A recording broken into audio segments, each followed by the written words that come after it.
रिश्ते ज़्यादा जरूरी हैं, पर रिश्तों में विश्वास और ज़्यादा जरूरी है। जितना जितना विश्वास, जितना जितना भरोसा, जितना जितना दृढ़ता, जितना जितना विश्वास, जितना जितना भरोसा, जितनी जितनी दृढ़ता आपकी और हमारी जिंदगी में आएगा, उतना रिश्तों में भी, परमात्मा में भी एक अलग से लगाव उत्पन्न होता चले जाएगा। पीछे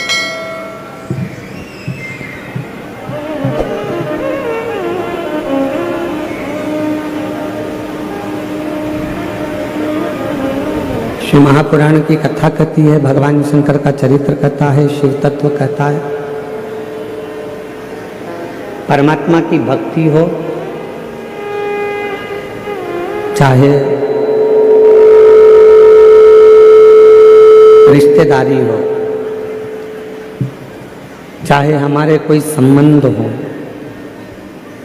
चाहे कोई हमारा मित्र हो, सखा हो, दोस्त हो,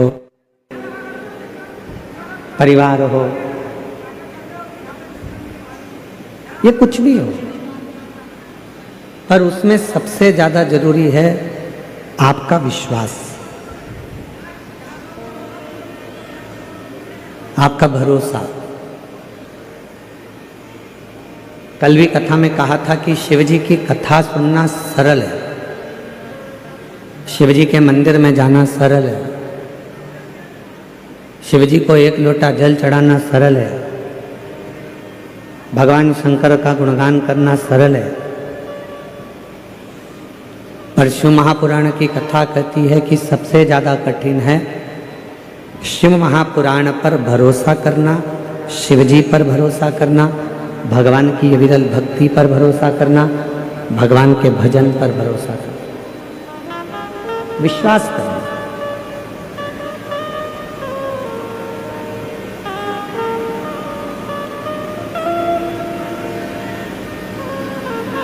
आपका भरोसा कितना है?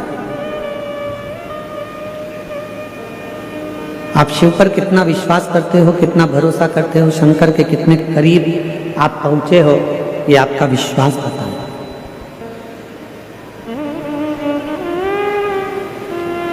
एक कथा शिव महापुराण की बड़ी सुंदर है। माता पार्वती जी अपना घर छोड़कर अपनी सहेलियों के साथ में, सखियों के साथ में एक पर्वत की कंदरा में, गुफा में प्रवेश कर गए और उसी में माता पार्वती बैठकर शिव जी की साधना करने लगी, भगवान शंकर की भक्ति करने लगी। पहले तप करा, साधना करी, ध्यान लगाया। जब ये सब कुछ कर लिया, फिर माता पार्वती जी ने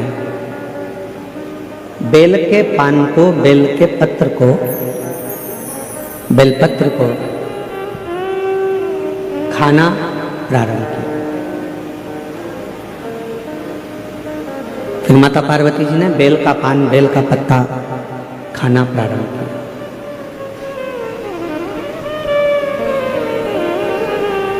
अब सूखे बेलपत्तों को खाती खाती पार्वती मैया दुर्बल हो गई, एकदम दुबली,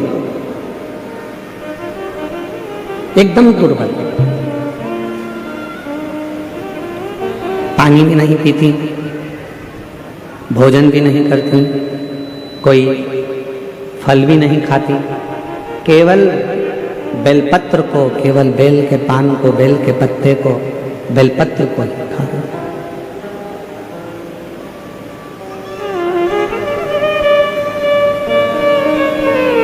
शरीर में उनका पूरा शाम हो गया, काला पड़ गया।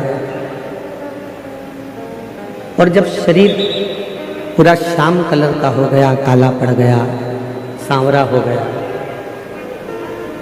शाम कलर का हो गया, तब मेरे देवाधिदेव महादेव उनकी परीक्षा लेने के लिए, थोड़ा ध्यान लगाना कथा में। और शिव जी उनकी परीक्षा लेने के लिए गए और भगवान शंकर ने जाकर कहा, पार्वती तुम शिव की आराधना कर रही हो, भगवान शंकर की साधना कर रही हो, शिव को भज रही हो, पर देवाधिदेव महादेव तो कितने सुंदर हैं।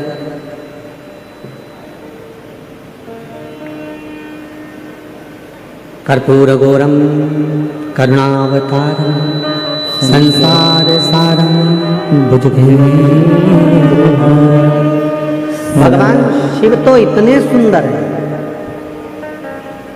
भगवान शंकर तो इतने सुंदर हैं, इतने सुंदर हैं, और तुम इतनी काली हो गई हो, दुर्बल हो गई हो, पत्ते खाती हो, तो शरीर भी तुम्हारा पूरा दुर्बल हो चुका है, और तुम्हारा पूरा शरीर दुर्बल हो गया।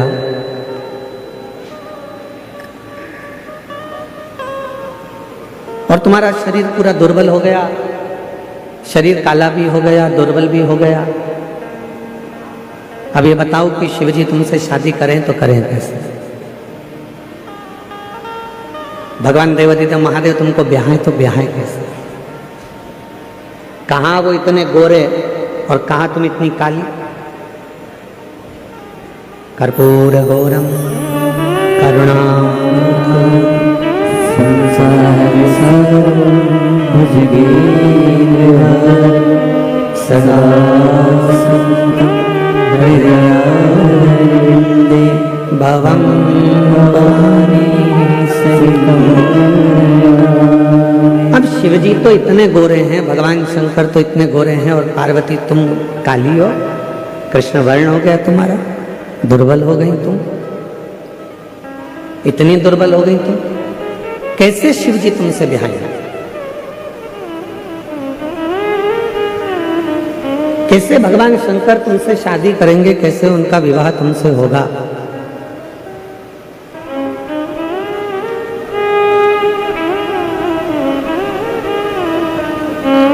पार्वती जी ने हाथ जोड़े, जो देवाधिदेव महादेव आए थे रूप बदल कर, स्वरूप बदल कर, पार्वती जी ने उनके हाथ जोड़े, और हाथ जोड़कर माता पार्वती जी बोली कि प्रभु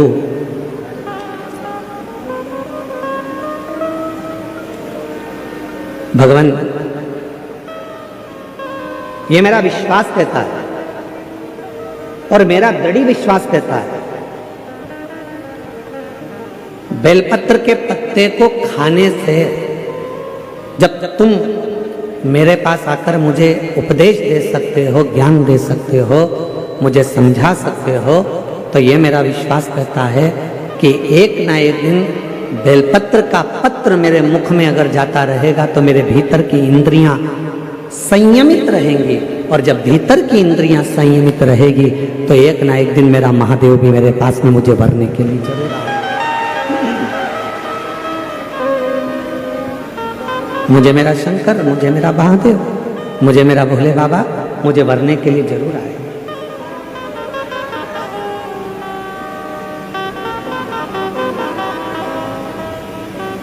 शिव महापुराण की उमा संहिता कहती है, शंकर जी पे चढ़ा हुआ जल का आचमन, शिव जी पे चढ़े हुए जल का प्रोक्षण,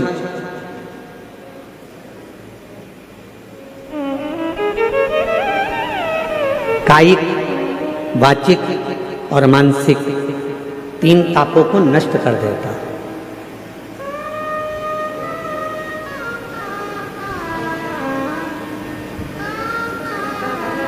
तीन तापों को मिटा देता है,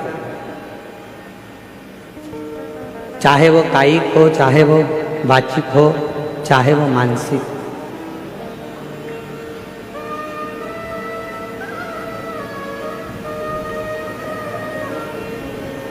और कोई ये ना कहे कि केवल सीहोर वाले महाराज जी कहते हैं कि शंकर जी पे चढ़ा हुआ जल पीना चाहिए। हम आप सबसे कहेंगे, जितने आस्था चैनल पर सुन रहे हैं, जितने तीनों पंडालों में और पंडालों के बाहर जितने भक्त बैठे हैं, पीछे गेट के बाहर, इधर वहाँ जहाँ तहाँ भक्त बैठे हैं, उन सबसे एक बात कहेंगे, आप हमारी बात पर भी भरोसा मत करो। आप तो गीता प्रेस गोरखपुर की शिव महापुराण लेकर आओ और उस शिव महापुराण को घर पर एक बार पढ़ कर देखो। उसमें आपको मिलेगा कि शंकर जी पे चढ़े हुए जल का जो आचमन कर लेता है वो फिर संसार सागर में जन्म नहीं लेता, उसकी मुक्ति हो जाती है, मोक्ष।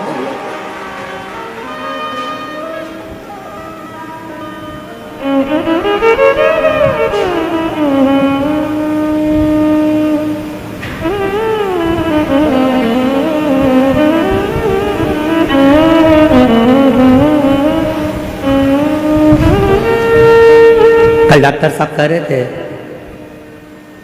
श्रीमान सुजय बीके पाटिल जी, कहा गुरुजी,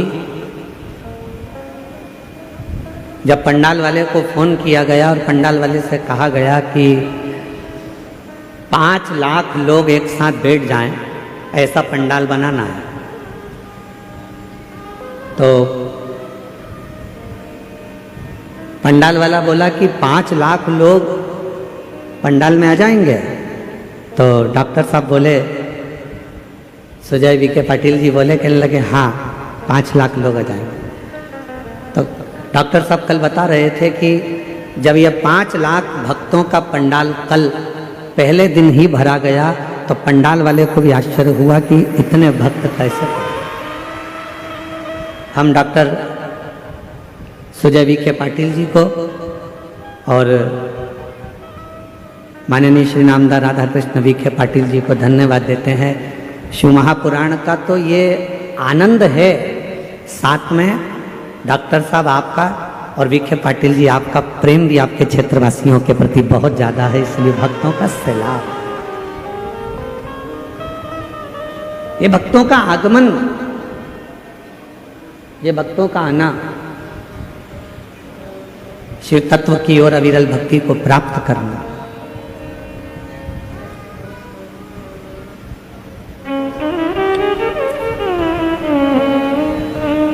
तुमरुका जी ने तो चंचुला देवी को कहा था कि चंचुला,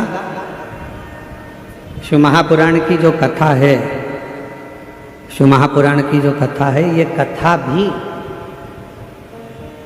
शिव को चढ़ा हुआ जल है, भगवान शंकर को समर्पित किया हुआ जल है। बाहर का रिटर्न आ रहा पूरा चौंगों का।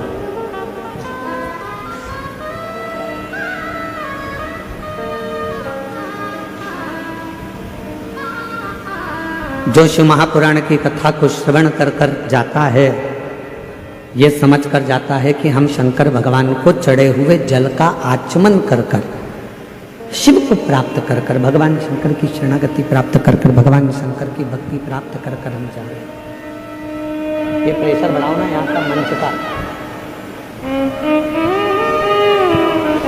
हम शिव की अविरल भक्ति को प्राप्त कर कर जा रहे हैं।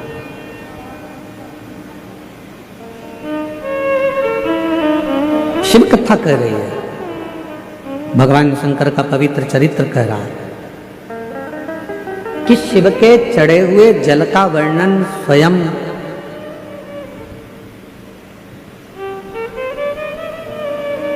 यमराज की जो धर्मपत्नी है, यमराज की जो धर्मपत्नी है जिसका नाम है धुमोरना। क्या नाम है उसका? धुमोरना। फिर से बोलो आप लोग, आवाज नहीं आई, डबल से बोलो, धुमोरना।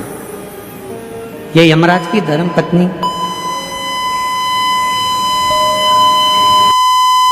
ये यमराज की धर्मपत्नी धुमोरना, धुमोरना। और यमराज की धर्मपत्नी धुमोरना ये जल के महत्व को एक बार स्वयं ने धुमोरना ने पूछा था।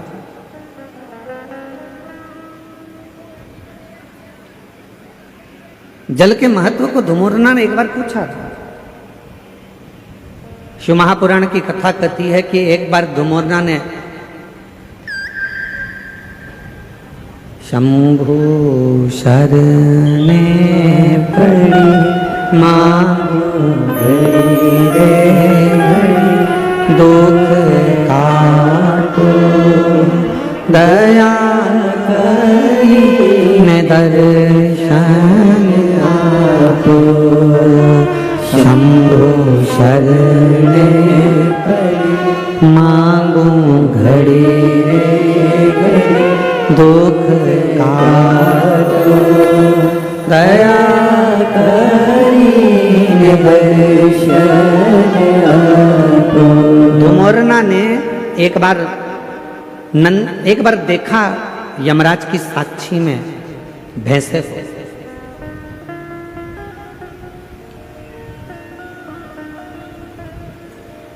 धुमोरना ने देखा कि यमराज का जो भैंसा है, यमराज जिस पर बैठते हैं भैंसा, क्या नाम है उस भैंसे का जिस पे यमराज बैठते हैं? जम के बोलो जरा। यमराज जिस भैंसे पर बैठते हैं, जिस पाड़े पर यमराज बैठते हैं, जिस भैंसे पर यमराज बैठते हैं, उसका नाम क्या है? उसका नाम है पौंड्रक। क्या नाम है? पौंड्रक। तो एक बार धुमोरना ने उस पौंड्रक को देखा, उस भैंसे को देखा कि भैंसा क्या करता है कि यमराज प्राण खींचते हैं और प्राण खींचकर किसी को लेकर जाते हैं और भैंसा उसको खूब त्राड़ देता है, उसको खूब मारता है, सींग से रोनता है, पांव से कुचलता है, उसको परेशान करता जाता है। भैंसा उसको खूब परेशान करता है। पर धुमोरना ने फिर एक जगह देखा कि धुमोरना ने देखा कि वो भैंसा एक जीव को यमराज लेकर जा रहे थे, पर उस भैंसे ने उसको कोई कष्ट नहीं दिया, भैंसे ने उसको कोई परेशान नहीं किया।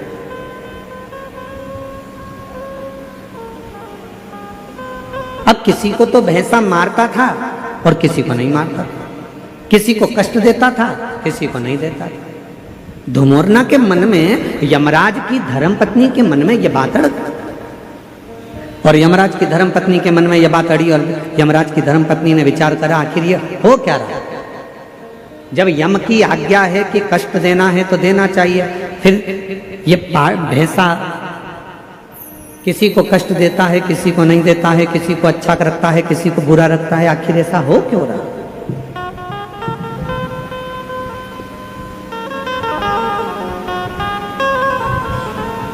धुमोरना ने भैंसे को बुलाया और भैंसे को बुलाकर धुमोरना ने कहा, क्यों रे पौंड्रक, ये बता कि किसी किसी को यमराज जब खींच कर लेकर जाते हैं, प्राण जब छूटते हैं, तो किसी को तो तू बहुत कष्ट देता है, किसी को तो तू खूब मारता है, कष्ट देता है, परेशान करता है, उसको खूब खूब रोनता है, पाँव से भी रोनता है, सींगों से भी रोनता है, किसी किसी को तो बहुत कष्ट देता है। धुमोरना बोली कि पौंड्रक, भैंसे, और किसी किसी को तू मारता ही नहीं है, कष्ट भी नहीं देता, आखिर ऐसा क्यों, किस लिए? तो भैंसे ने कहा धुमोरना से, माता जी, जब भगवान देवाधिदेव महादेव का रुद्र अवतार हुआ, जब मेरे शंकर भगवान का रुद्र अवतार हुआ और उनका रुद्र जो अवतार था, क्रोध का जो अवतार था, उस क्रोध के अवतार में मेरा जो जन्म हुआ है, मैं जो भैंसा बनकर पैदा हुआ हूं, वो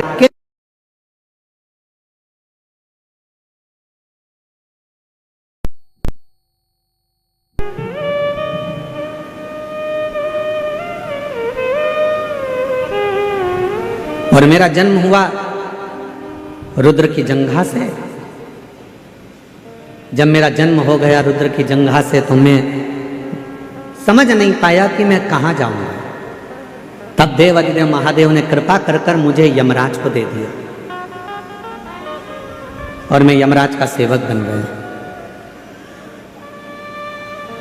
यमराज ने कहा कि तुम यदि मेरे पास में रहोगे तो मेरी आज्ञा का पालन करना पड़ेगा। तो देवाधिदेव महादेव जी ने कहा कि यमराज को मैंने तुम्हें दिया है तो तुम्हें इसकी आज्ञा का पालन करना है,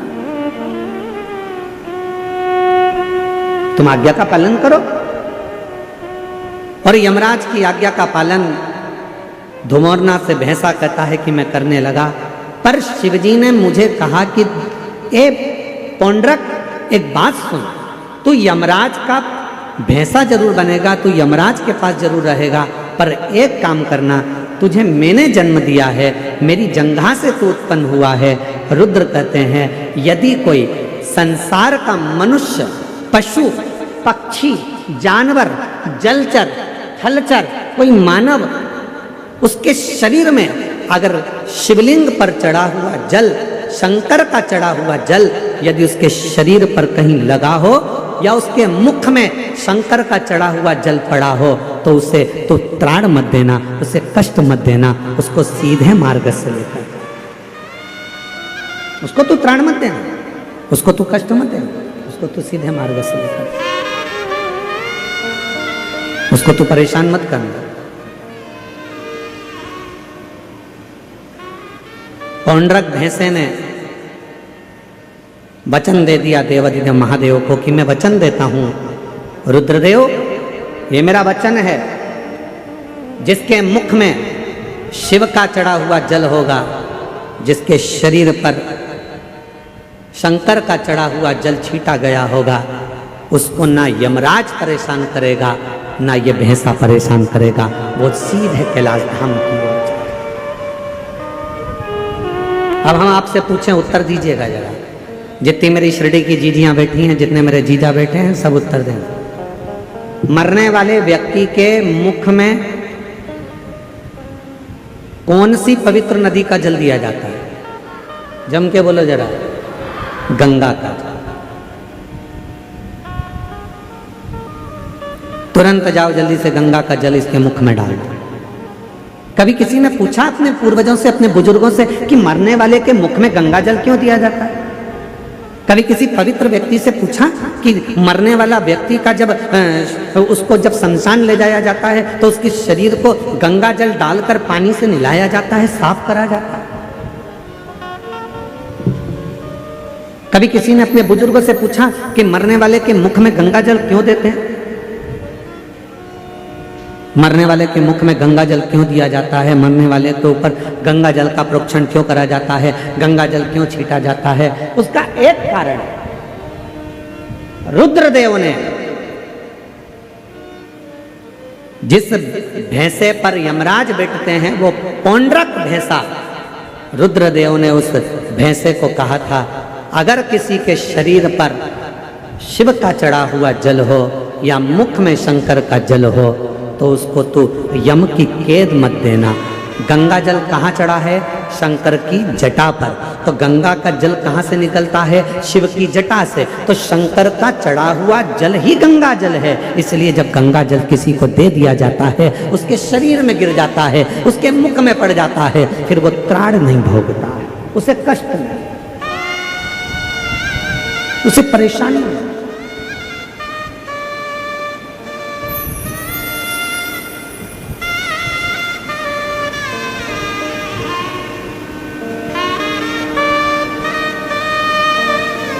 महाराज,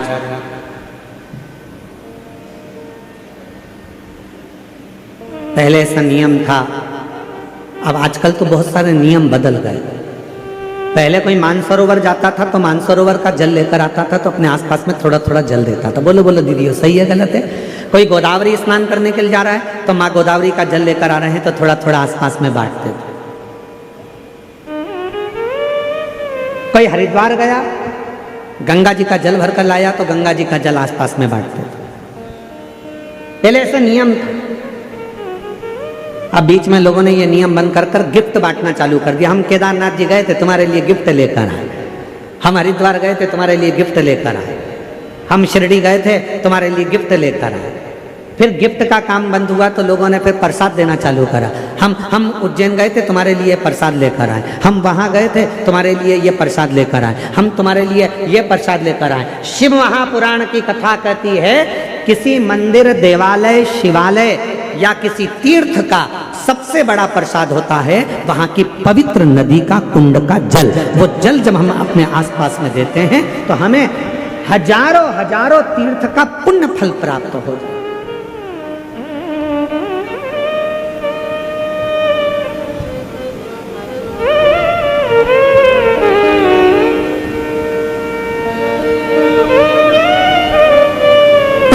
का जो जल है वो सबसे ज्यादा पवित्र है। कहां गए थे भैया? हरिद्वार गए थे, क्या लेकर आए? प्रसाद नहीं लाए।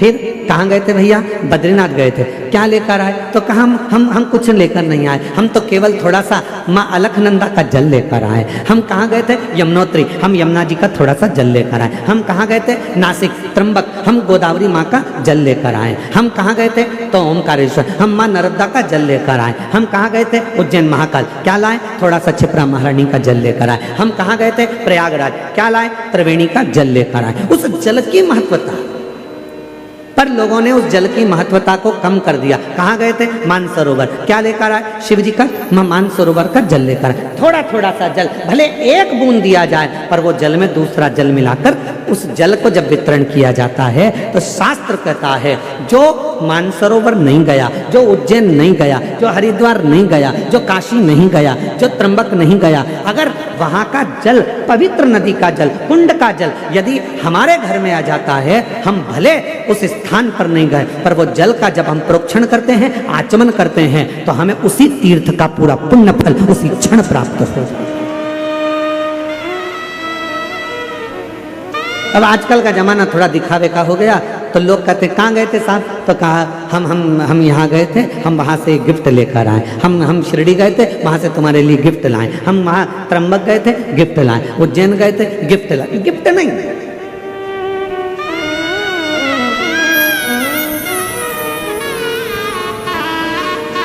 अभी कथा में हमने कहा था, जलगांव की कथा में, कि करवा चौथ पर तुम्हारा पति तुमको गिफ्ट दे, पर तुम अपने पति को कसम खिलवाना। बोला था कि नहीं बोला था? अरे जम के तो बोलो। तुम अपने पति को सौगंध दिलवाना करवा चौथ के दिन कि तुम मुझे गिफ्ट दे रहे हो, चलेगा, पर मुझे भी एक गिफ्ट चाहिए कि तुम कसम खाओ, सौगंध खाओ कि जब भी गाड़ी चलाओगे तो हेलमेट जरूर लगाओगे। जब भी गाड़ी चलाओगे तो हेलमेट। बड़ा गिफ्ट है, सबसे बड़ा दान है। तीर्थ का जल जो तुम लेकर आए हो, वो तीर्थ के जल को सबको दे।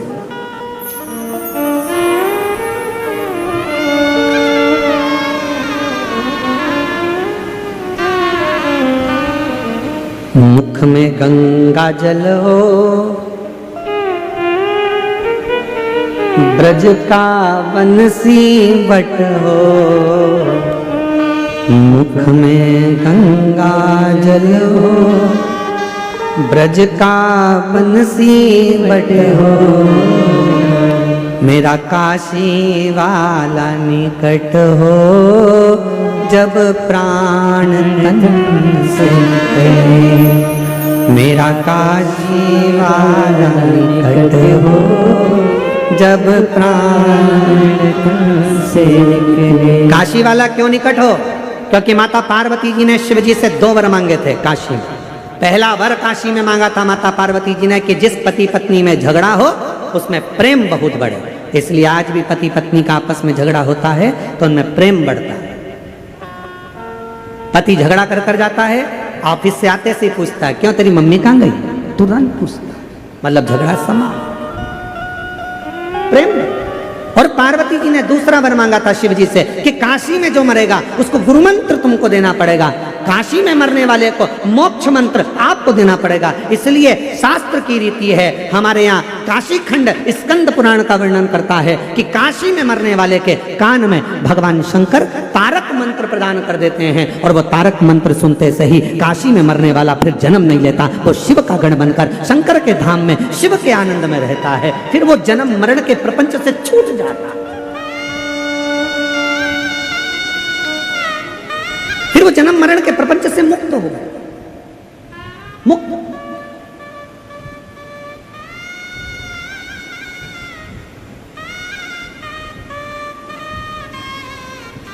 शिव महापुराण का काशी खंड कहता है, ध्यान, स्कंद पुराण का काशी खंड कहता है। कभी योग लगे तो स्कंद पुराण के काशी खंड को पढ़िएगा। मैं माननीय पाटिल साहब को बहुत बहुत इसके लिए धन्यवाद दूंगा।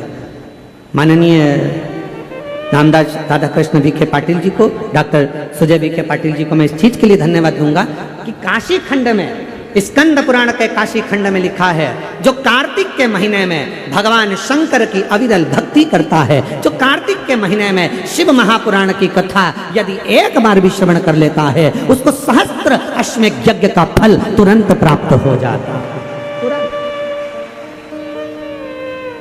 मैं पाटिल परिवार को धन्यवाद इसलिए दूंगा कि उन्होंने कार्तिक महीने में ये शिव महापुराण की कथा शिरडी के इस क्षेत्र में कराकर संपूर्ण शिरडी वासियों को अश्वमेध यज्ञ, एक अश्वमेध यज्ञ नहीं, सहस्त्रों, हजारों, लाखों अश्वमेध यज्ञ का फल केवल कार्तिक महीने में ये 5 दिन के शिव महापुराण कराकर उन्होंने सबको प्रदान कर दिया।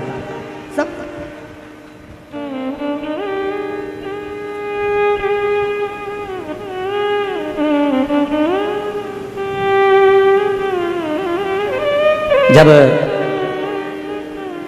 डॉक्टर सुजय विखे पाटिल जी कथा लेने के लिए सीहोर आए थे तो उस समय पर बता रहे थे, उनको 2-3 तारीख बताई गई, पर उन्होंने जो तारीख चुनी वो कार्तिक के महीने की चुनी। तो हमको भी आश्चर्य हुआ कि जरूर माता पिता के संस्कार इतने प्रबल है कि कार्तिक के महीने की अगर तारीख चुनी है तो उसमें फल, तो ये श्रेष्ठता है।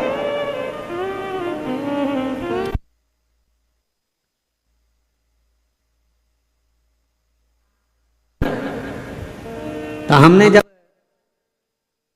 डॉक्टर सुजय विखे पाटिल जी जब कथा लेकर चले गए तो हमने बाद में आशीष को कहा, हमने कहा जरूर सुजय विखे पाटिल जी ने स्कंद पुराण पढ़ के रखी होगी तो उनको काशी खंड याद होगा कि कार्तिक महीने में कथा सुनने से हजारों यज्ञ का फल प्राप्त होगा। हमने कहा जरूर उनको ये बात का ज्ञान होगा कि कार्तिक महीने में एक कथा भी यदि कोई दिल से श्रवण कर लेता है, शिव नाम ले लेता है, शंकर का स्मरण कर लेता है, शिव नाम की स्तुति कर लेता है, शंकर का अविरल भक्ति को धारण कर लेता है, शिव महापुराण की कथा कहती है, भगवान शंकर का चरित्र कहता है, आप और हम तो अपने घर पर दिवाली मनाते हैं, 33 कोटि देवी देवता काशी के घाट पर, गंगा के घाट पर दीपावली मनाते हैं। काशी के घाट पर दीपावली का पर्व मनाया जाता है।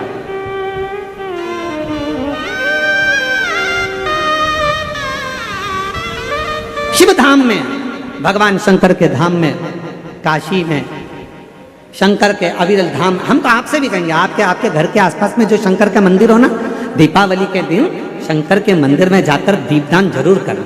दीपावली के पर्व पर शिव मंदिर में जाकर उसके आसपास में दीप जरूर लगाना।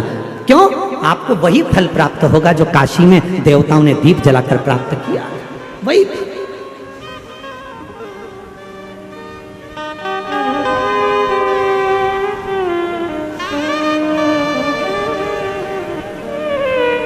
भगवान शंकर की अविरल भक्ति को धारण, शिव तत्व को धारण। और इस वर्ष जब आप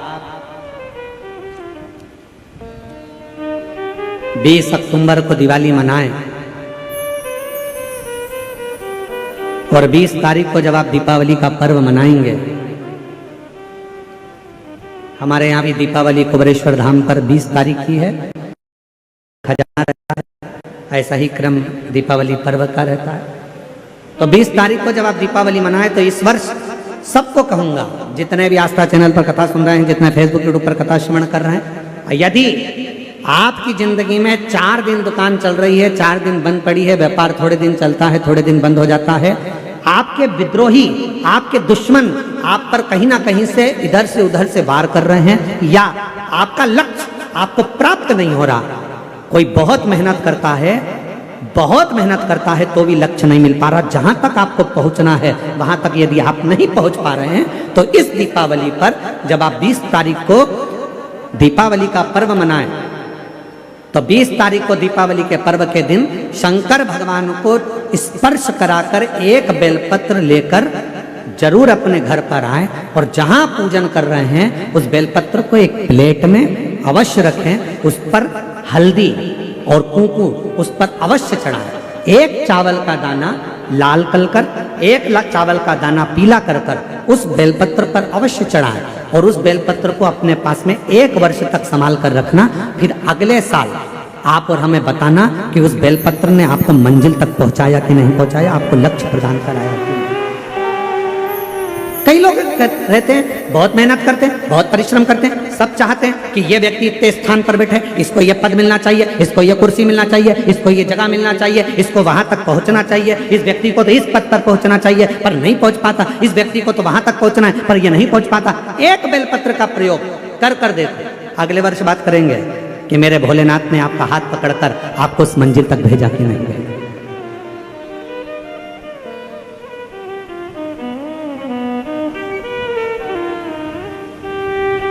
कई व्यापारी, कई किसान कह देते हैं, अरे गुरुजी हमारी फसल पिट गई, अब की बार हमारी जो पिक थी वो पूरी की पूरी पिट गई, हमारा पानी ने बेकार कर दिया, हमारा इसने बेकार कर दिया, हमारा उसने बेकार कर दिया। बेचारा किसान कर्जे में होता चले जाता है, तकलीफ में होता चले जाता है। हम उनसे भी कहेंगे एक बार प्रयोग कर देखिए, एक बेलपत्री का दीपावली की रात्रि को, और अब की बार दीपावली का पर्व 20 अक्टूबर को जो मनाया जा रहा है, 20 अक्टूबर दीपावली पर्व के दिन एक बार प्रयोग कर देखिए कि वो बेलपत्र शिव जी को लगाया हुआ। क्यों? क्योंकि भगवान शंकर ने माता लक्ष्मी को जब भगवान विष्णु को दिया था, क्योंकि माता लक्ष्मी की माँ ख्याति देवी तो लक्ष्मी जी का विवाह शिव जी से करना चाहती थी, पर शंकर जी ने मना कर दिया था कि मैं विवाह नहीं करूंगा, इनको तो नारायण को दे दो। तो लक्ष्मी जी को भगवान शंकर ने जब यहाँ आया तब माता लक्ष्मी ने वर दिया, भगवान शंकर से प्रार्थना करी आप मुझे आज्ञा करो। शंकर भगवान ने कहा जिस दिन तुम पृथ्वी पर भ्रमण करने के लिए आओ और जिस स्थान पर बेलपत्र विराजमान हो उस स्थान पर तुम सदा विराजमान हो जाओ। वहां से फिर अविरल बोल बम का नारा है। इतना धीमा बोलोगे तो शिरडी वालों कल्याण तुम्हारा। अच्छे से बोलो जरा, बोल बम का नारा है। हार हार महादेव शिव तत्व की प्राप्ति।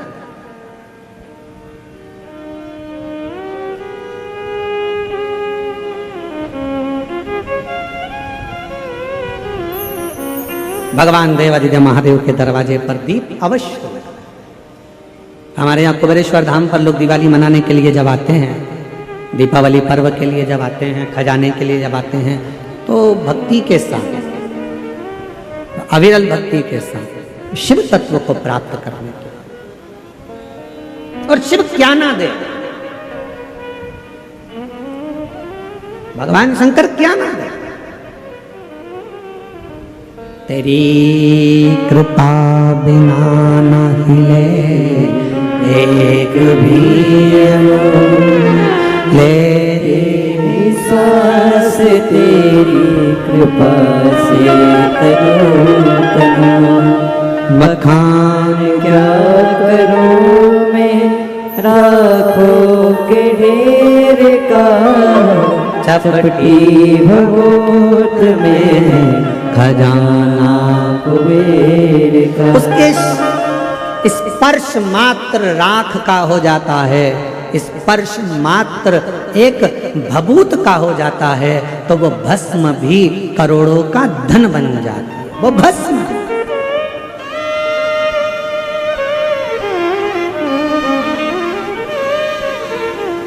इसलिए शिव महापुराण की कथा कहती है एक लोटा जल सारी समस्या का।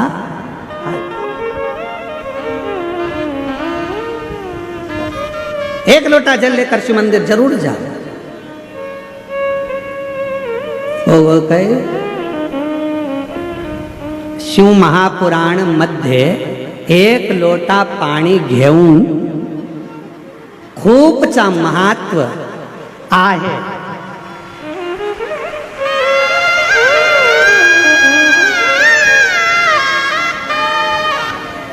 शिव महापुराण में एक लोटे जल का बड़ा महत्व बताया है, बड़ा महत्व।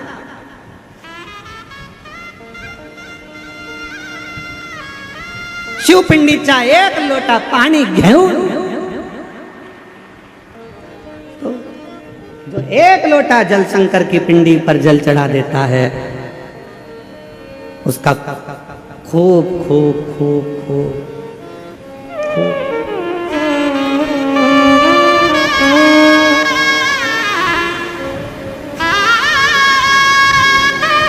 और तेरी कृपा का क्या है भरोसा, कब किस पर हो जाए, जरा सी हम पर कर दो, जरा सी हम पर कर दो। तेरी कृपा का क्या है भरोसा, कब किस पर हो हो जाए, जरा सी हम पर कर दो, जरा हम पर कर दो। जिस पर भी हो गई तेरी कृपा करुणा वो भव पार हुआ, भव पार हुआ। पापी हो चाहे जितना उसका भी बाबा उद्धार हुआ, उद्धार हुआ।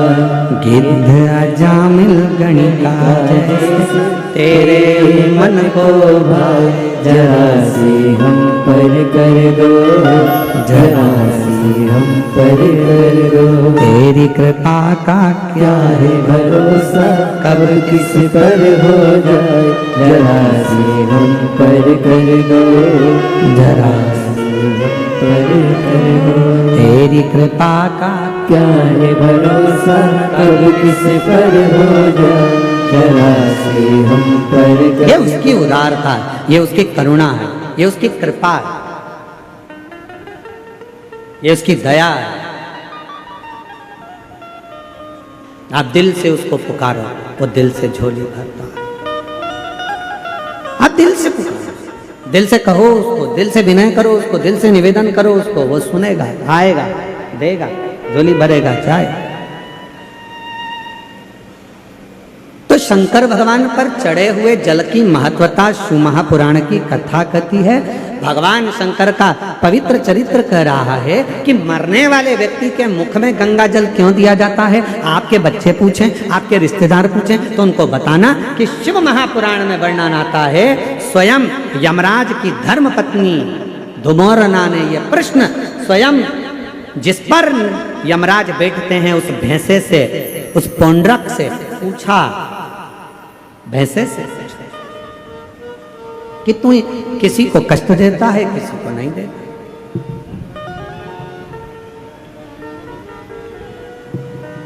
किसी को तो तू अच्छे से लेकर जाता है और किसी को रुला रुला कर लेकर जाता है। बात क्या?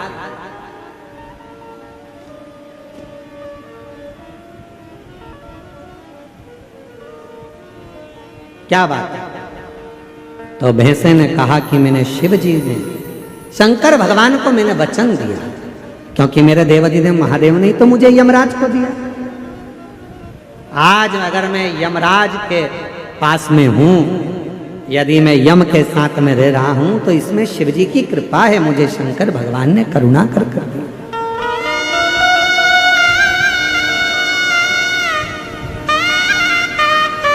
ये शिव की उदारता से मुझे मिला। इसलिए हमारे सनातन धर्म में आज भी नियम है, ये गंगा का जो जल है वो भगवान शंकर का चढ़ा हुआ जल है, शिव के ऊपर से चढ़कर नीचे आ। कई लोग हमारा बहुत विरोध जब करते हैं तो विरोध में कह देते हैं कि शिव जी पे चढ़ा हुआ जल मत पियो।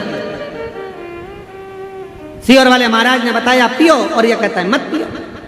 तो जो तुमसे कहे कि शंकर पर चढ़ा हुआ जल नहीं पीना चाहिए, तो उनको कहना कि फिर तो मरते समय तू गंगा जल भी मत पीना, क्योंकि वो भी तो शंकर जी पे चढ़ा हुआ है। शिव जी के शीश पर आया तब तो नीचे आया। शिव महापुराण की कथा कहती है कि धुमोरना से, यमराज जी की धर्म पत्नी से स्वयं भैंसा कह रहा है, वो पौंड्रक भैंसा कह रहा है कि शिव की कृपा, शंकर की। कहा जिसके ऊपर शंकर का चढ़ा हुआ जल का प्रोक्षण हो, जो शिव का चढ़ा हुआ जल का आचमन कर ले, कहा उसको फिर कोई नरक के भोग ना भोगना।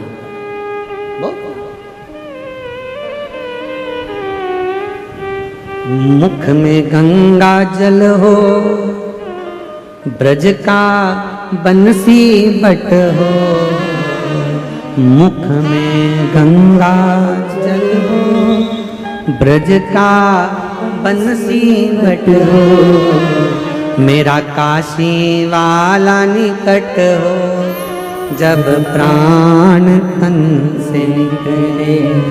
मेरा काशी वाला निकट हो, जब प्राण तन से निकले।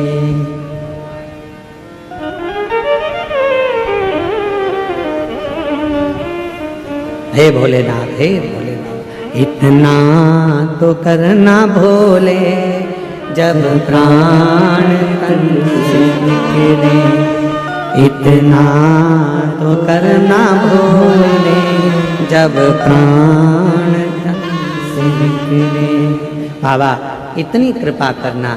हम हो सकता है प्राण छूटते समय हम काशी ना हो,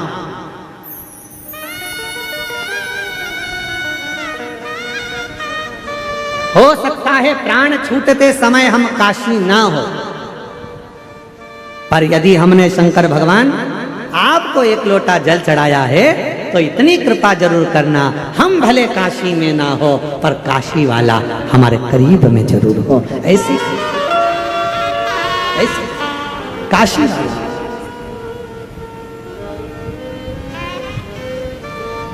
ये कृपा करना, ये करुणा करना, ये दया करना।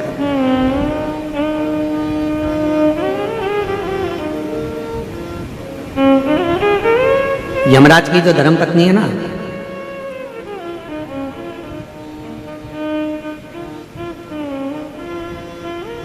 ये शिव की बड़ी उपासक है।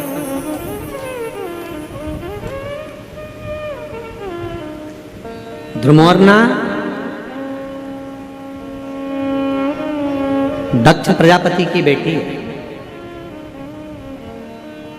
शंकर भगवान की धर्म पत्नी भी, माता सती भी दक्ष प्रजापति की बेटी है। कामदेव की धर्म पत्नी रति भी दक्ष प्रजापति की बेटी है। यमराज की धर्म पत्नी वो भी धुमोरना भी दक्ष प्रजापति की बेटी है। महाराज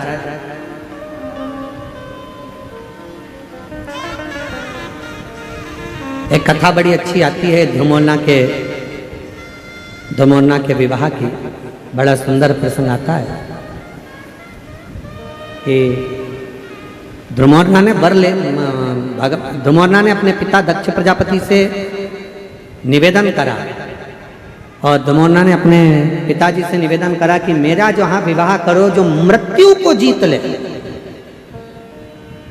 जो मौत को विजय प्राप्त कर ले, जो मृत्यु पर विजय प्राप्त कर ले, उससे हमारा विवाह। ध्रुमोरना ने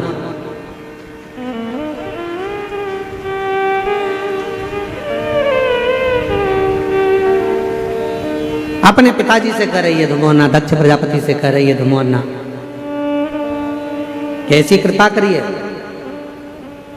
हमारा विवाह वहां हो जो मृत्यु पर विजय प्राप्त कर ले। तो इतने में दक्ष प्रजापति ने विचार करा, ठीक है अगर आप ऐसा कहते हो तो आपके लिए हम वही वर ढूंढेंगे जो मृत्यु पर विजय प्राप्त कर ले। तो उनके लिए उसी समय पर दक्ष प्रजापति ने यमराज को लाकर खड़ा कर दिया। तो धुमोरना ने देखा कि ये यमराज इसका तो पूरा स्वरूप बड़ा कृष्ण है, काला है और भयंकर स्वरूप है। तो इतने में धुमोरना ने कहा कि पिताजी इनसे विवाह, तो कहा ये यमराज है, इससे विवाह कर लीजिए। धुमोरना ने अपने पिताजी का कहना माना, हाँ भर ली। शादी के मंडप में धुमोरना पहुंच गई। जरा ध्यान से सुनना, शादी के मंडप में धुमोरना पहुंच गई।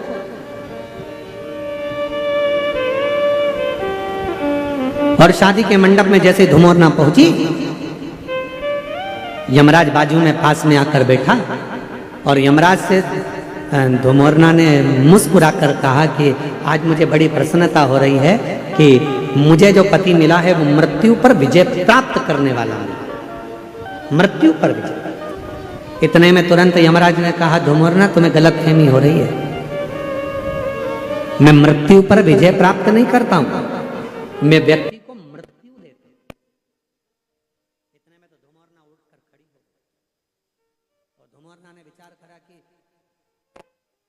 मेरा विवाह उसके साथ हो रहा है जो मृत्यु प्रदान करता है, और मैंने तो अपने पिताजी से कहा था कि जो मृत्यु पर विजय प्राप्त करे मेरा विवाह उससे होना चाहिए।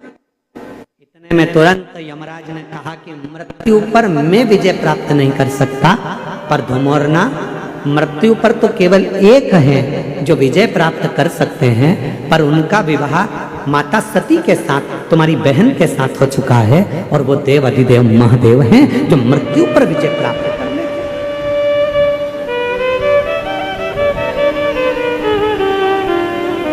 जो मौत पर विजय प्राप्त कर ले। इतने में धुमोरना उठकर चली गई, और जैसे ही धुमोरना उठकर गई, दक्ष प्रजापति को सूचना मिली कि मेरी बेटी यमराज से विवाह नहीं करना चाहती, अब करा क्या जाए। इतनी देर में दक्ष प्रजापति ने अपनी दूसरी बेटी विजया को मंडप में ले जाकर बिठा दिया। शादी के मंडप में जैसी विजया बैठी, वैसे ही उसी समय, उसी पल, उसी घड़ी सती ने धुमोरना से पूछा कि बहन क्या बात है, तेरी शादी हो रही है, दूल्हा भी अच्छा है, वर अच्छा है, सब कुछ ठीक है, फिर तू शादी क्यों नहीं करना चाहती। धुमोरना ने कहा मैंने अपने पिता दक्ष प्रजापति से वर मांगा था कि मेरा विवाह हो तो उसके साथ हो जो मृत्यु पर विजय प्राप्त कर ले, पर मेरे पिताजी तो विवाह कर रहे हैं जो मृत्यु की दंड देता है, मृत्यु की सजा देता है, उस यमराज से विवाह कर रहे हैं जो मौत देता है। तो क्या हुआ, कोई बात नहीं। सती ने कहा कि तू चिंता मत कर धुमोरना, तू चाहती है कि मृत्यु पे विजय प्राप्त करने वाले से तू विवाह करे, तू उससे विवाह तो नहीं कर सकती क्योंकि तेरी बहन सती का विवाह देव अधिदेव महादेव से मृत्यु पर विजय प्राप्त करने वाले से हुआ है। पर इतना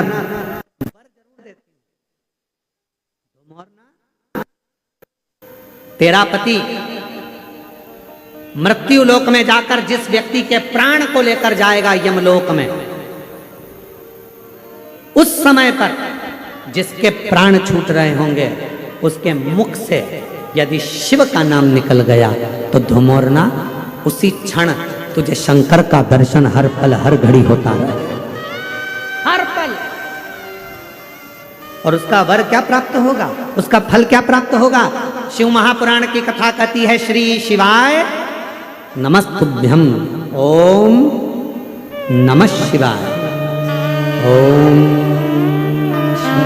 ओम नमः शिवाय, ओम नमः श्री शिवाय नमस्तुभ्यम बोलने वाला, ओम नमः शिवाय बोलने वाला, हर हर महादेव बोलने वाला, बोल बम का नारा है बाबा है सहारा है, ऐसे उच्चारण करने वाला, शिव तत्व को गुंजायमान करने वाला, शंकर के नाम को लेने वाला जब अपने प्राणों को छोड़ता है और उसके मुख से यदि भूलवश भी शिव का नाम निकल जाता है तो धुमोरना शिव जी का दर्शन करती है और यमराज से प्रार्थना करती है, आप इस जीव को जब लेकर आओ तो नरक लेकर मत जाना, इसको बैकुंठ छोड़कर आना, वहां देव का इंतजार कर,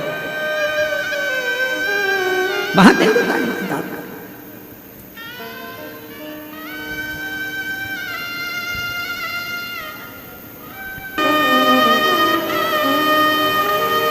जिस प्रार्थना को करने के लिए दुनिया के सभी लोग इस पवित्र पावन कथा के पंडाल में पहुंचते हैं, उस प्रार्थना को आप भी साथ में निवेदन करें, विनय करें, सभी लोग साथ में बोलें, बाबा को हृदय से।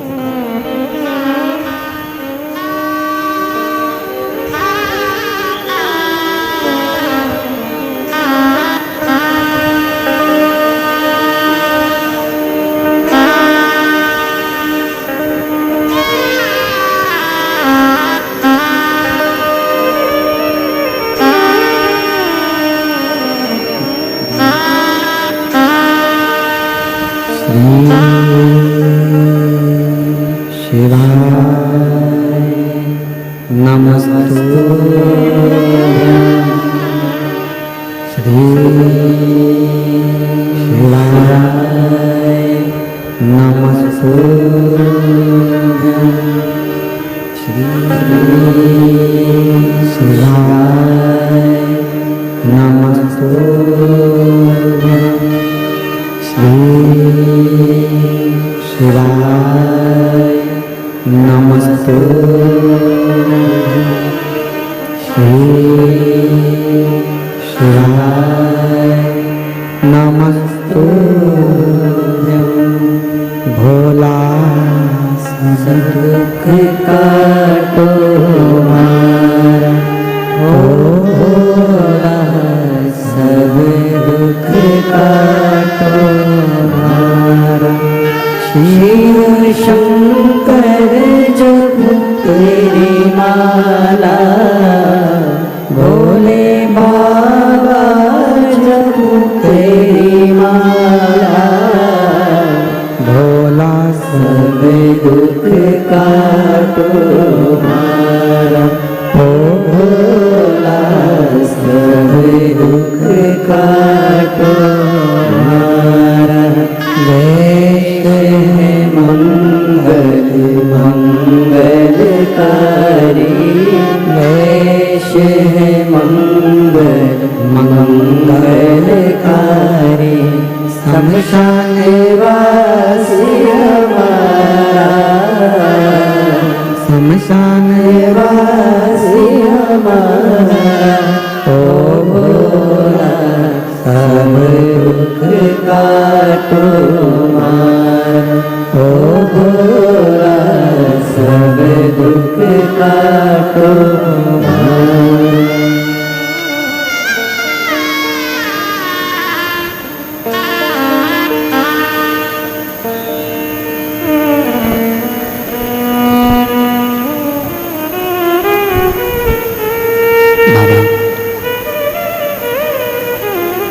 देव भगवान शिव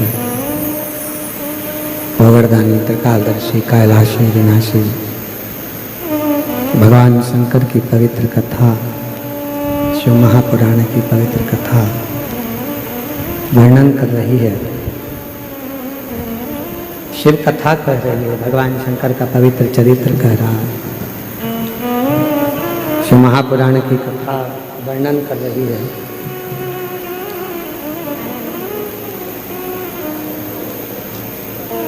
धुमोड़ना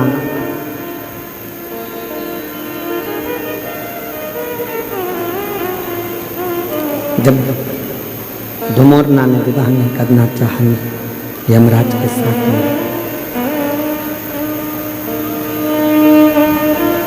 और धुमोड़ना मंडप को छोड़कर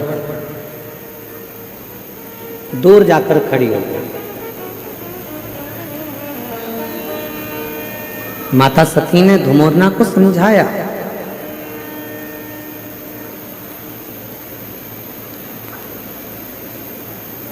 तीन चीजें मनुष्य को कभी नहीं भूलना चाहिए। पहले नंबर पर है अपने गांव की, अपने देश की मट्टी।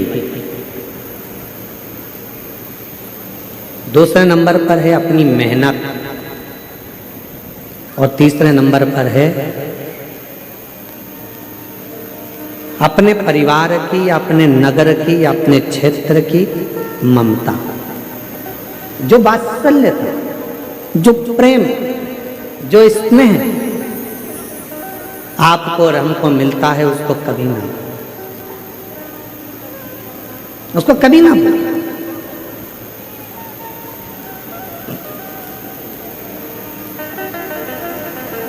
एक पत्र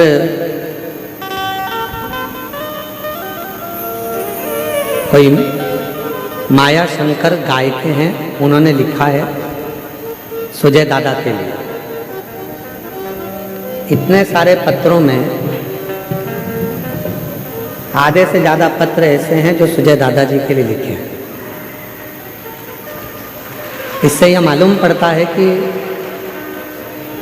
कथा करवाने वाले जो डॉक्टर साहब और वी.के. पाटिल जी जो हैं, इनका प्रेम कितना होगा। पत्र बहुत सारे ऐसे, कितनी कितनी सारी बातें इन पत्रों में लिखी गई है कि हम इसलिए भी ज़्यादा पत्र नहीं पढ़ते क्योंकि किसी को यह ना लगे कि पत्र इतने पढ़ दिए गुरुजी ने, पर पत्र अच्छा है। मेरा नाम माया शंकर गायके है, कहीं बैठी हूँ माया शंकर गायके जी, आप ही हैं? ऐसे हाथ हिला दो, वापिस एक बार हाथ हिलाइए। दिख नहीं रहा ना। अच्छा, तो दिख नहीं रहा ना इसमें, इसमें क्यों नहीं आ रहा है? वो दिख नहीं रही ना हमको, इसको दिखाओ, इसमें टीवी में क्यों नहीं आ रहा? हाँ, ऐसे हाथ हिलाओ। हाँ ठीक है।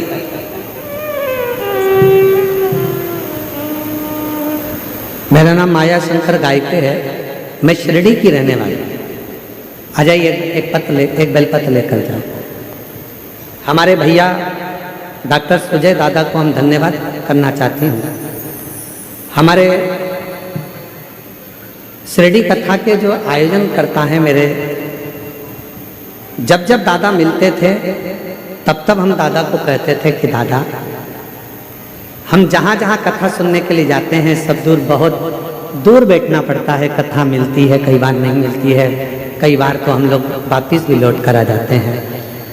तो दादा जब जब शिरडी आते थे तब तब हमारी महिलाएं दादा को रोक लेती थी और दादा से कहती थी कि दादा एक बार सीवर वाला महाराज को बुलाओ, कथा सुन।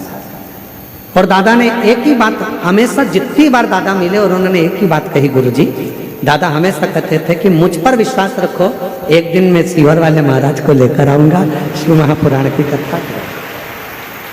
गुरुजी, मैं दादा को धन्यवाद देती हूँ कि दादा आप जैसा भाई सबको मिले जो विश्वास के साथ काम करते हैं और विश्वास जो दिलाते हैं वो पूर्ण करते हैं।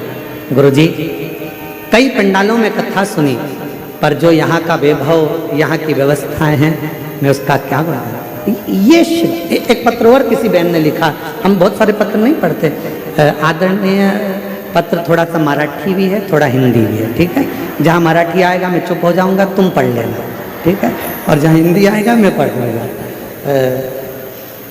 आदरणीय नामदार श्री राधा कृष्ण विखे पाटिल जी, वह पत्र पढ़ रहे हो ना, टीवी पे दिख रहा है, एलईडी पर आ रहा है कि नहीं आ रहा है? नहीं आ रहा है क्या? थोड़ा इसको चलाओ भाई। राधा कृष्ण विखे पाटिल जी व युवा नेतृत्व डॉक्टर सुजय दादा विखे पाटिल जी यांच्या प्रयत्नांतून, ठीक है, शिव महापुराण कथा शिरडी नगरी यांचे, कुछ गड़बड़ हो जाए तो तुम समझ लेना, ठीक है। यांचे आई, मतलब इनके माध्यम से ये कथा शिरडी में आई, ठीक है। मुझे पत्र लिखना नहीं आता हिंदी में, फिर भी मैं प्रयास कर रही हूँ, तो मैं भी प्रयास कर रहा हूँ पढ़ने का,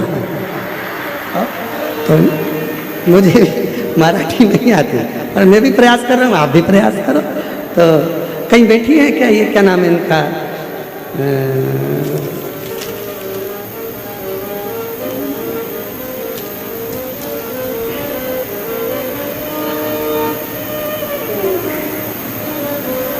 मेरा नाम सारिका सुनील चौहान, प्रवरा नगर की रहने वाली हूँ। दिख गई है क्या, गई है? हाँ, हाथ हिलाओ, कहाँ बैठी है? कौन से पंडाल में? अच्छा, 1 2 3 हाथ, थोड़ी दिखी हो। श्री शिवाय नमस्ते तुम। हाँ, टीवी पे दिख गई, आ जाओ, एक बेलपत्र ले जाना।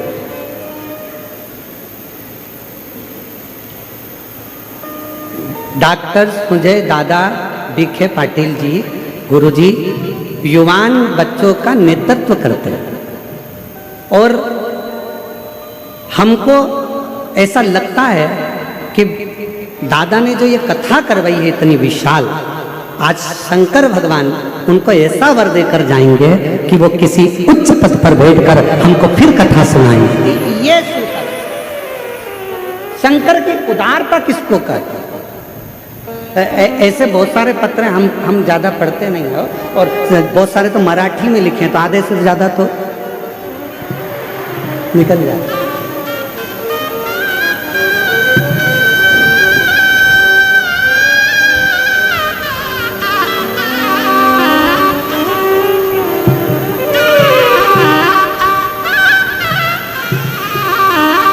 और शिव भक्ति, शिव महापुराण की कथा कहती है, मट्टी मेहनत और ममता, ये तीन जो व्यक्ति कभी नहीं भूलता, मेरा देव अधिदेव महादेव उसका हाथ कभी नहीं छोड़ता।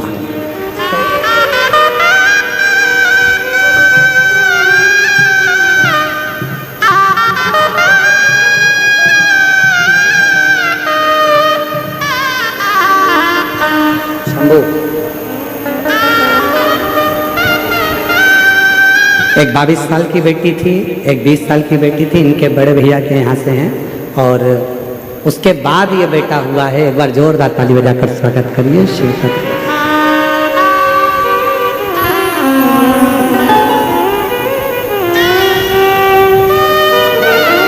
बेटा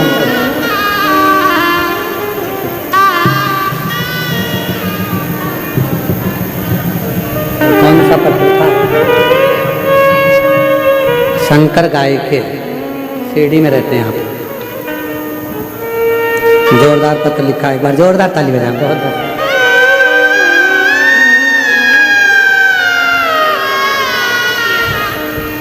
अरे अब तो रोक के नहीं कहोगी दादा को कि कथा, बाबा ने कथा करा दी। एक बार जोरदार ताली बजाकर साधुवाद। शिव तत्व इसी को कहते हैं। दीदी ने पत्र में लिखा, हम सारी महिलाएं, हम सारी जीजियां दादा को रोक लेती, सुजय भैया को, और उनसे हमेशा कहती और बाबा की कृपा से कथा करे सकते। एक बार दोनों हाथ उठाकर बड़े प्रेम से हार हार महादेव, ये शिव की उदा तो सुधोर में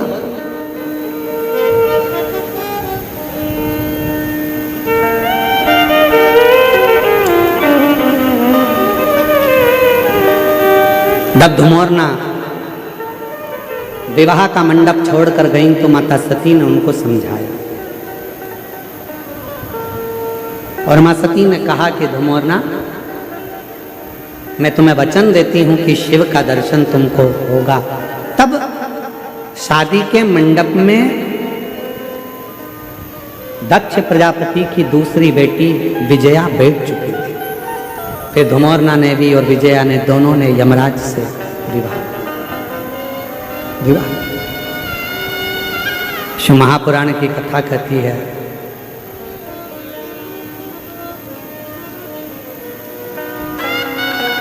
कि जब मनुष्य के मन में जो पाने की ललकता होती है वो मनुष्य उसको पा ही लेता है।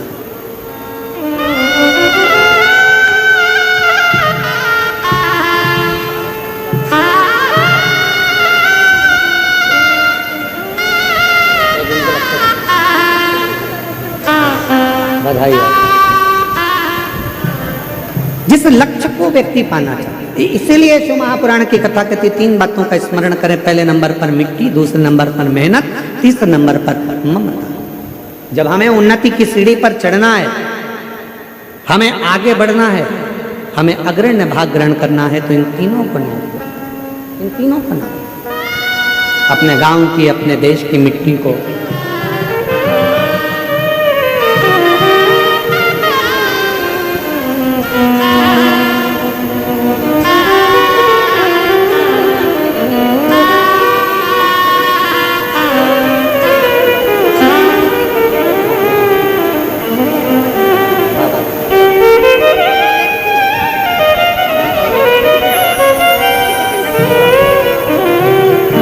कथा कर रहे हैं, भगवान शंकर का संवाद कर रहा है शिव महापुराण।